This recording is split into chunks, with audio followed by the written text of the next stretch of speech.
કાલે તો રક્ષાબંધન, તું તારા ભાઈને ત્યાં રાખડી બાંધવા તો જઈશ ને? તમને તો ખબર છે, રક્ષાબંધન હોય, સાતમ આઠમ હોય કે પછી દિવાળી હોય, હું મારા બધા જ તહેવાર આપણા સાસરામાં જ કરું છું ને.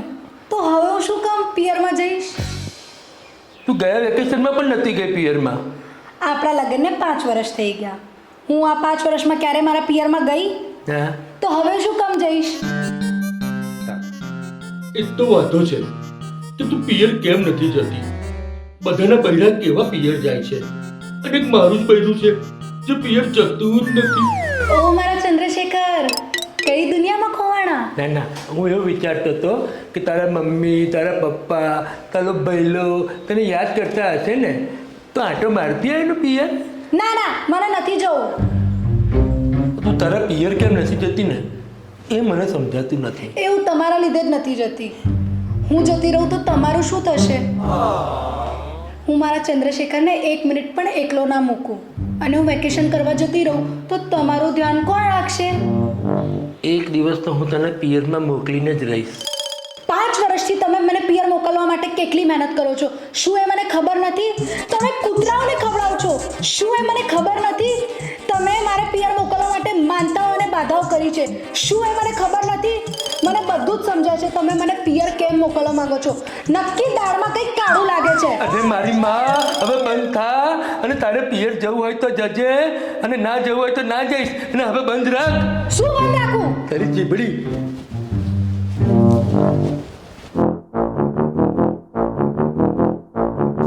હલો, વસીમભાઈ કરજણ વાળા? કોણ? નામ છે ગંદુ, તમારો દોસ્ત ચંદુ. હા બોલ ભાઈ ચંદુ. અરે વસીમભાઈ, બહુ હેરાન થઈ ગયો છું. 5 વર્ષથી મારી ઘરવાળી જતી નથી એના પિયર. કંઈક રસ્તો બતાવો યાર. ભાઈ ચંદુ, તું નસીબદાર છું કે તારું બૈરું પિયર જતું નથી, અને અમારા બૈરા પિયર જાય તો પાછાય નથી આવતા. ઓ મારા ચંદ્રશેખર, કેમ આમ ઉદાસ બેઠા છો? સમજી ગઈ, હું મારા પિયરે નથી જઈ શકતી એટલે ને. પણ જો હું પિયરે જતી રહું તો તમારો મૂડ ઠીક થઈ જશે ને? આ તમે હસો છો કે રડો છો? હસું છું. અચ્છા અચ્છા, તો કઈ વાંધો નહીં, હું અત્યારે જ ફોન કરી દઉં. મારા મમ્મી, પપ્પા અને ભાઈને 2-3 દાડા માટે રોકાવા અહીંયા બોલાવી દઉં. હું પિયરે નથી જઈ શકતી, પણ મારા પિયરવાળા તો અહીંયા આવી શકે છે ને. એક જ વાત હોય ને. સારું, તો મારો ચંદ્રશેખર રાજી ને હવે? મને ખબર છે તમે હસો છો. સારું, આ વખતે હું રોઉં છું.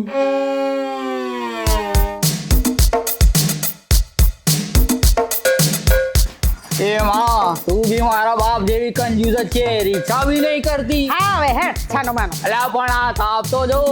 એ તો પડવાનો તાપ રહેવાનો. ચાલ અલ્યા પણ તું જો તો ખરું, મારે તો પાણી નીકળી જાય, પડશો પડશો. 2 મિનિટ.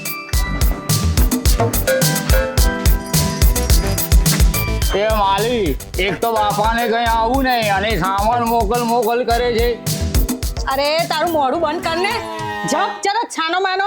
આ નવા કપડાં પહેર્યા છે, ટેક તો કાઢતો નહીં. અદ્દલ તારા બાપા જેવો છું. હેડ છાનો માનો.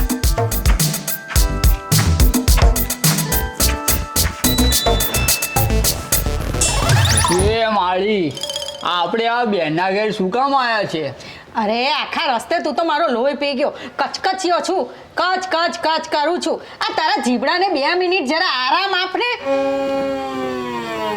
ચાંદની, ઓ ચાંદની, ક્યાં ગઈ આ? ચંદુ, એ ચંદુ. એ માળી, આ જીજાજીને ચંદુ ના કહેવાય, એમનું નામ ચંદ્રશેખર છે. અલા મને ખબર છે, પણ જમાઈ એ આપણો છોકરો ગણાય એટલે ચંદુ કહેવાય. ચંદુ. ઓકે, ચંદુ. અલા તારાથી ના કહેવાય. ચાંદની, ચાંદની, ઓ ચાંદની, ક્યારની બૂમો પાડું છું, સાંભળતી જ નથી. લે આ પકડ બાપા, હું તો થાકી ગઈ. અને તારી ઉપર એવા તે શું દુઃખના પહાડ તૂટી પડે હે? તો તે અમને તાત્કાલિક બોલાય. અરે મમ્મી, ચંદ્રશેખર તો છે ને મને હથેળીમાં રાખે છે, અને તમારા બધાને મળવાની મને ખૂબ જ ઈચ્છા હતી, એટલે મેં તમારા લોકોને અહીંયા બોલાવી લીધા. અરે જયલા, પપ્પા ક્યાં છે? દેખાતા જ નથી. પપ્પા બાથરૂમમાં નાહવા ગયા હતા અને પાણી ગતું રહ્યું તો હું બહારથી કડી મારી અને નીકળી ગયો. ગાડી નીકળી જાય ને. હા ચાલો ચાલો તમે બધા અંદર. આ સામાન અરે એ તો સોરી ચંદ્રશેખર લઈ આવશે. આવો બેસો. કેમ છો જમાઈરાજ? એ જીજાજી, તમે તો જાડિયા પાડિયા થઈ ગયા અને આ તમારું પેટ તો જુઓ, પૃથ્વીના ગોળા જેવું. હા હા હા. બંધ કરને પીટ્યા. બેસો બેસો. જમાઈરાજ, આ દિવસે ને દિવસે મારી દીકરી સુકાતી જાય છે. તમે બહુ હેરાન કરતા લાગો છો. અરે સાસુમાં ફૂકાય તો હું જોયો તું. હું તમારી દીકરીને તો હું ફૂલની જેમ રાખું છું, ફૂલની જેમ. એને કોઈ વાતનું દુઃખ પડવા જ નથી દેતો. અરે મમ્મી તું ચિંતા ના કર, હું ખૂબ જ સુખી છું. અને હા, હવે આ બધી વાતો મૂકો અને અહીંયા શાંતિથી મારા ઘેર રોકાઓ. ના હો, પણ જો અમારાથી 2-3 દિવસથી વધારે તો ના જ રોકાઈ શકે. તો માળી, આટલો બધો સામાન લઈને આવવાનું? બંધ કરને તારું મોઢું. જેમાં એમાં તું ડબકા જ મૂકતો હોઉં છું. અરે મેં ક્યાં ડબકા મેલ્યા? તે જ મારા નામના ડબકા મેલ્યા છે. અરે તમારા 2-3 દિવસ છે ને એ તો મારા માટે 2-3 જન્મ જેવા છે. અને પછી હું 2-3 વર્ષ પિયરમાં ના આવું તો ચાલે. ચાલે. હા ચંદ્રશેખર, બોલો તાંડી. આ બધું સામાન લઈને રૂમમાં મૂકી દો ને. ચાલો ચાલો ભાઈ, ચાલો મમ્મી. એ જીજાજી, રેલવે સ્ટેશનથી બધો સામાન હું અહીંયા લઈને આવ્યો. હવે તમે અહીંથી બેડરૂમમાં સામાન મૂકો તો ખરા. હા હા હા. અરે ચાલ ને હવે. ચાંદની.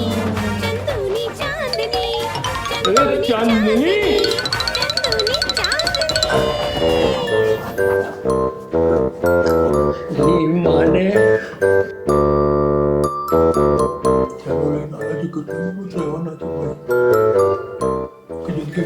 જમાઈ, તમે મારી દીકરીની વાત માનતા લાગતા નથી. એવું કઈ નથી. આ તો તમારી દીકરી મને જોકરની જેમ નચાવે છે. હા હા, હવે મારા પિયરવાળા આવ્યા છે ને તો એમને બરાબર હાચવજો, સમજી ગયા? નહીં તો તમને ખબર છે કે ચાંદનીનો દંડો ફળશે તો શું થશે? અરે વાલી, હું તારા વખાણ જ કરતો હતો. તમારી છોકરી બધી વાતમાં સાચી હોય એટલે કે ને એટલું જ હું કરું ને. હા હા, હવે આ બધી ખોટી લપ મૂકો અને જાઓ ગરમા ગરમ નાસ્તો લઈ આવો. શું લાવું નાસ્તામાં? મમ્મીને પૂછો. બોલો બોલો સાસુમાં, શું લાવું? મારા માટે સુરતી ખમણ અને લોચો લેતા આવજો. લોચો તો આવી ગયો. શું બોલ્યા? અરે કઈ નહીં. બોલો બોલો સાસુમાં, બીજું શું લાવું?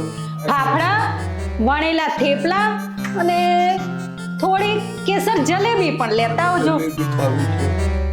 હા હા, બસ આટલું જ. આટલું અને જ. સાંભળો, જ્યારે તમે નાસ્તો લેવા જાઓ ને ત્યાં બરાબર જોજો, મોબાઈલમાં ના જોતા, સમજી ગયા? અને મરચા, સંભારો અને કઢી એ વધારે લેતા આવજો. સારું હો સારું. અને જીજાજી, મારા માટે 3 લીટર કઢી લાવજો.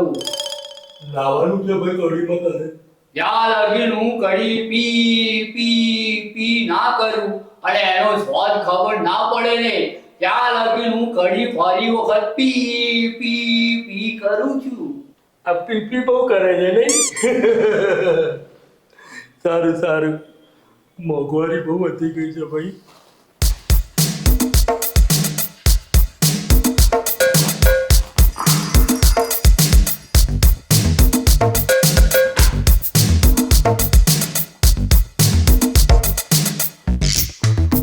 બેન, અત્યારે તો છે ને નાસ્તો થોડો હેવી થઈ ગયો, પણ બપોરે જમવાનું સાદું બનાવજે. આટલું બધું ખાય છે તો જાય છે ક્યાં? શું બોલ્યા? તને નહીં સંભળાય.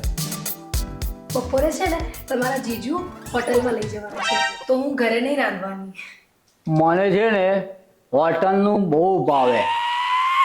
અને બીજું શું છે કે મારે ડાયટિંગ ચાલે છે ને એટલે હું થોડું થોડું ખાઈશ. હવે ક્યારે જઈશ? શું બોલ્યા? તને નહીં સંભળાય? અરે હા, હવે તમે ડાચું કેમ ચડાવીને બેઠા છો? જાઓ, મારા મમ્મી અને ભાઈને મંદિરે લઈ જાઓ. ત્યાં સુધી હું ઘરનું કામ પતાવી લઉં. હાલો, તમને મંદિરે લઈ જાઉં. હા જીજાજી, હું પણ આવું છું. ચાલ, પછી શ્રદ્ધા ત્યાંથી ઉપર. હાલો. અરે ભઈલા, આ તારો જ ઘર છે, તને જ્યાં સુધી ફાવે તું રોકાય. હે? નોકરી ક્યારે જશે? ના હો, કાલે સવારે તો અમે નીકળી જવાના છીએ અને દીકરીના ઘરે બહુ રોકાવાય પણ નહીં ને. સાચી વાત છે, સાચી વાત છે. મમ્મી, તને આવ્યો હજી એક જ દિવસ થયું છે, રોકાઈ જા ને. પણ શું કરું બેટા, તારા પપ્પા પણ ત્યાં એકલા છે અને મને ઘરની બહુ યાદ આવે છે. આવે આવે, યાદ આવે. ચાલો ચાલો બધા મંદિરે ચાલો. એ મગોરી ચાલ.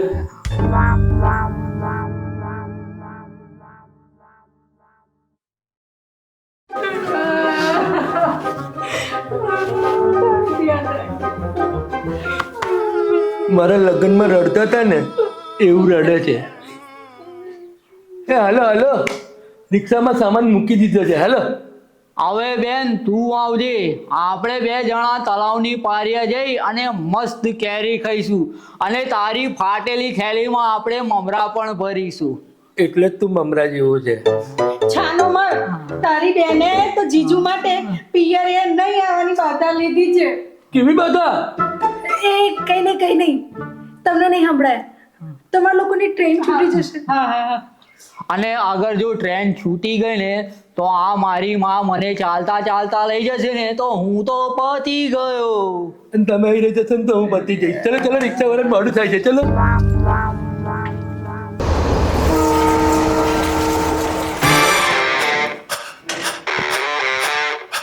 આ મારી બહેરીએ પિયર ન જવાની બાધા લીધી હતી. ખાલી એવી તો શું બાધા હશે તેની મને નથી ખબર, પણ હું આ શું બાધા છે જાણીને ના રહું તો મારું નામ પણ ચંદ્રશેખર નહીં, નામ છે મારું ગંદુ. બધા કહે છે ચંદુ.